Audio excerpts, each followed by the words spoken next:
Hello, networkers, and welcome back to another episode of Ask the Network Engineer. And we are continuing our conversation about applying for jobs as a network engineer.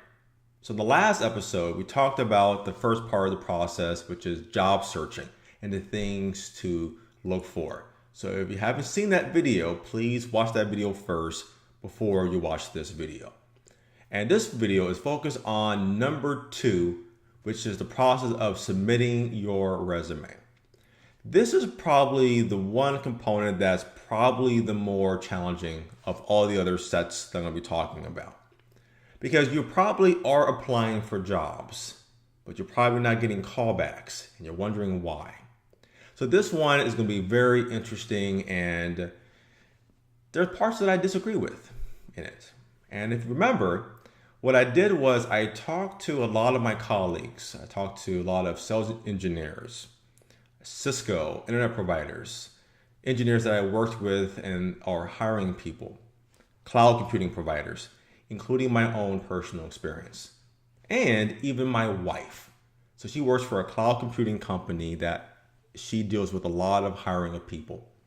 And there's a lot of experiences that came from that, what works and what doesn't work. But what's interesting is that everyone I have talked to, they have all said the same thing. And I was thinking that's very interesting. Maybe that's why it's challenging for people to find certain employment as a network engineer. So again, I prepared some PowerPoint presentations to illustrate what we're going to be talking about. So let's get to it. Okay, so number 2, submitting of the resume. So you have done your job searching and you found probably a couple of great, interesting jobs in the networking field, I hope. And you probably went ahead and applied for those positions. Well, there are a lot of companies, and again, the people that I talk to, there are certain things that work and what doesn't work. Even some things that frustrate many companies when they get various resumes on their desk. So, what works, what doesn't work? Let's get right into it. The first one is following instructions. Particular resumes that are received, they're not following the instructions that is outlined by what the company wants. So for example, they may ask for a cover page or 3 references to include, or having your resume in a particular format like PDF, for example. Well, half the people, they don't seem to follow the instructions. And many companies don't like that, because if you can't follow instructions on something simple like submitting a resume, that means that you might have problems following instructions when it comes to being on the job. Remember, when you're a network engineer, okay, that is a very high level of responsibility. And a lot of people don't really know what that means. Let me provide a very quick example, which I may have said in some form or another on our YouTube channel. So a desktop person, a desktop technician, when they work on a computer and let's say something bad happens on that computer, like a hard drive fails or some files are lost, who is impacted by that outage? Well, it's going to be that individual user or maybe a couple of people if it's a shared computer. They're the ones that are impacted by that outage because only one computer is affected by this issue. Now, what about for a server administrator or a system engineer? Well, let's say that they manage an email server, and let's say that that email server fails. Well, who's impacted by that? Well, all users are impacted, but only for email services. They can still access the internet. They can still access certain applications that their company is hosting and so forth. They can still do some things. But for a network engineer, if you're managing like the core switch, for example, the backbone of the network, if that goes down, then who is that affecting? Well, that is affecting everybody. So, and not just everybody, but for accessing anything. Users can't print, they can't email, they can't access applications, they cannot access internet, nothing. So it's really, really important that you follow instructions because that is a sense of being responsible, because taking care of the network is a big responsibility. When things go down, they need you to be very quick and on it for solving issues.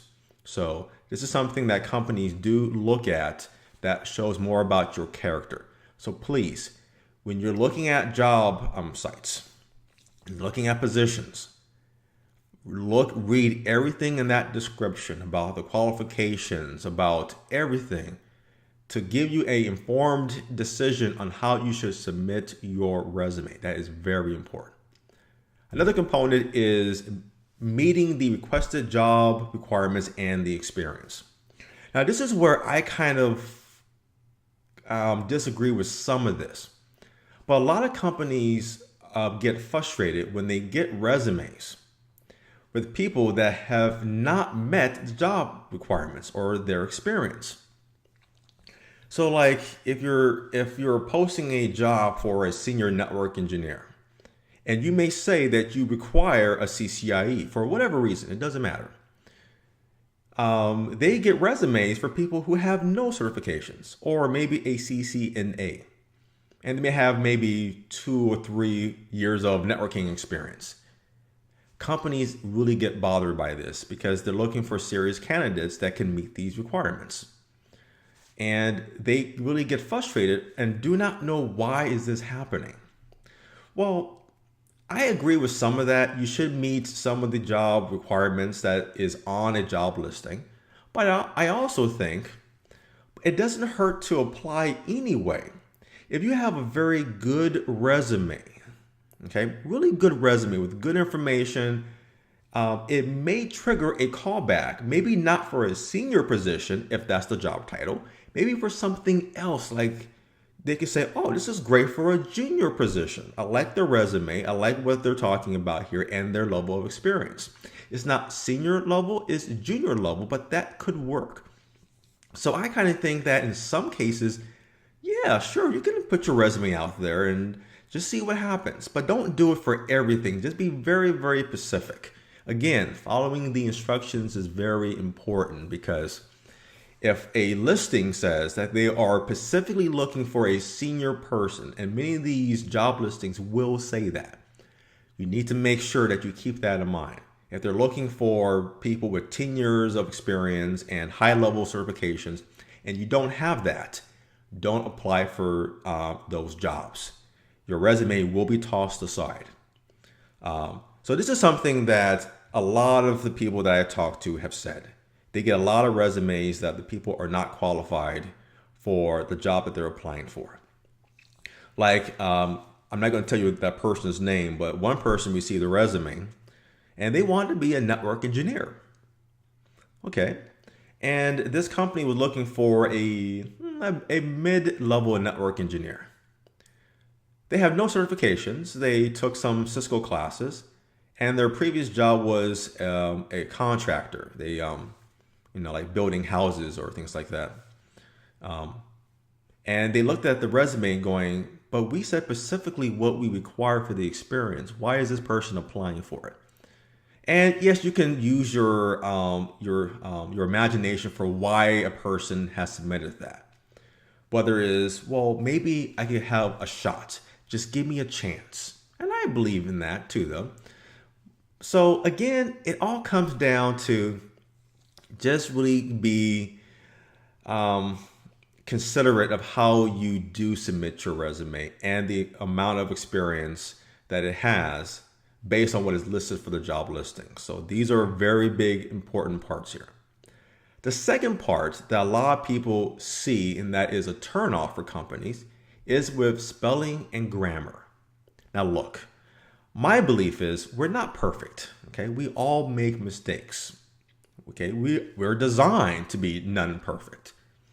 But when you are with your resume or your cover letter or anything, you need to do a spell check to it and check your grammar, proofread it, things like that.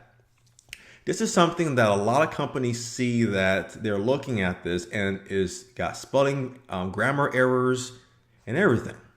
And they have a problem with that. And if your job deals with working with customers or with users, it's important for you to communicate. So the resume is really the written form of how you're communicating, because you may do a lot of email support. Well, seeing how you're writing your resume and your cover letter will kind of give a company a glimpse on your writing style. And if they don't see what they like, it could be a problem. Me as a network engineer, or for any network engineer, you may have to deal with a lot of communication. If you're a consultant, you do a lot of communication by email, by phone call, conference calls, and sending out documents. I do a lot of network documentation that I have done for a lot of years, for government, for banks, stuff that goes against compliances. Spelling and grammar is key because management is looking at this. So if resumes have spelling and grammar errors, that is a very big turnoff. So please really keep that in mind. The main thing to take away for the process of submitting your resume is to, one, you need to make sure that you customize your resume for the job that you are applying for.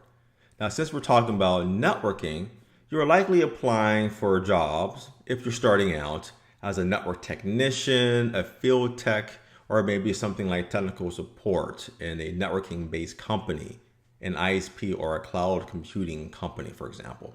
You want to make sure that you have a network-centric resume so they can kind of show the type of experience that you have. Now, if you don't have that networking experience, then it's okay to show the different type of things that you did, whether it's with desktops or servers, that sort of thing. But again, you want to try your very best to customize your resume for the job that you are applying for. The other thing is you want to make sure that whatever you do, not just for writing resumes, also try to do this in your own personal life. Try to, whether it's emails to your family and your friends, whether it's a document that you're writing for something unrelated, whatever you're doing, always do a spell check before it goes to the next person that could see it. And trust me, it's really hard to miss that. I sometimes forget that. Again, we're not perfect. I'm in a hurry. I got a lot of stuff going on. I send out emails and I go, oh man, that doesn't make any sense. I do that from time to time. So I'm not saying that if you're doing this, that you're at fault. No, we all do this though, but just be more alert to that you want to spell check everything that you are doing and make that as a regular habit for everything in your life. And that will help you that when you start getting more employment and you start working with more customers and users, that you're already going through the process of how you're spell checking what you're writing, but also proofreading. Now, this is something that I do a lot. Whenever I write something like an email or a document or anything like that, I have to proofread it out loud. I have to hear what I'm actually writing. And if it doesn't make any sense with what I'm writing grammar-wise, then I make the changes that is needed. And if it all makes sense from what I hear, then I send the email or I produce the document to the customer and so on and so forth. So do that as a regular method for your life. And that's going to help you it's going to help you throughout your career and your personal life. So again, spell check and proofread. That will go a long ways because companies are looking at that. Not just for following instructions, but also looking at the writing style. How do you communicate from a written perspective? And the next one it's a little difficult for me to really bring this up though, but this is something that some of the people that I talked to have said. Actually, all of them. Again, we're not perfect, you know. My first language was French and German. That's what my first language was. It was not English. So I was held back in the first grade. I had to repeat it. So I could have graduated from high school in 1993, but I'm in the class in 1894. So I know about the struggles of how people can communicate and they can write. Because again, I was very young when this happened, but I can understand the challenges for this.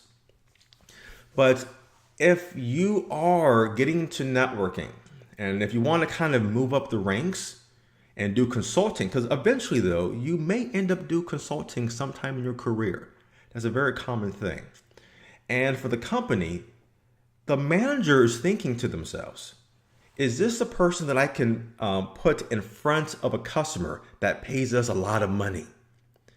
And if you have challenges with writing or communication, then the company is probably not going to put you up front and likely not get you involved with the very big projects.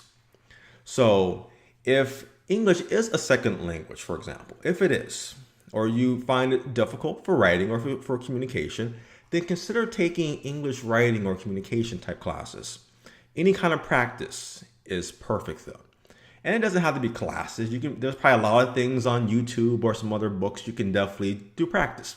Because it is practice makes perfect with how you write, spell checking, proofreading it, that sort of thing. But that is something that is important. That's why I had to put it here, because communication is an important component. And the first glimpse that the company will get from you is the submitting of the resume. Because there's other parts in the process, but this is the very first step in the process where it is important for how you communicate. So again, these are all the main steps for submitting the resume for what you need to keep in mind. Okay, and that's number 2, which is submitting of the resume. So use those considerations in mind for that process. So your homework assignment for this week will be 2 things. So the first thing is I want you to look at your resume. Do your spell check, do your proofreading, grammar checks, do all of that and see what needed to be changed. And could be a learning exercise to help you as well. The second thing I want you to do is it's a writing assignment. I want you to write me personally a little paragraph, couple of sentences telling me why you want to be a network engineer. So, write it out for me. And you can send it by email to sales@rodhub.com. And my sales support team will send those emails to me to look at. Or you can post it below in the comments, and I can answer those in the comments so other people can see as well for other suggestions.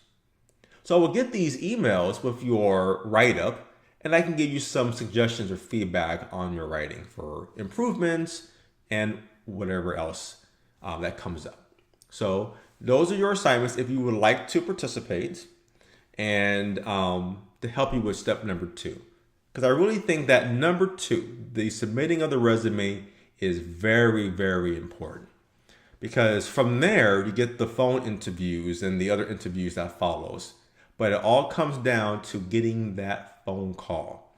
So again, job searching is important, but also the resume and how you follow instructions. So thank you for watching this video. We do appreciate it very much. Please subscribe to our channel, and I'll see you guys next time when we talk about number 3, which is the phone interview process.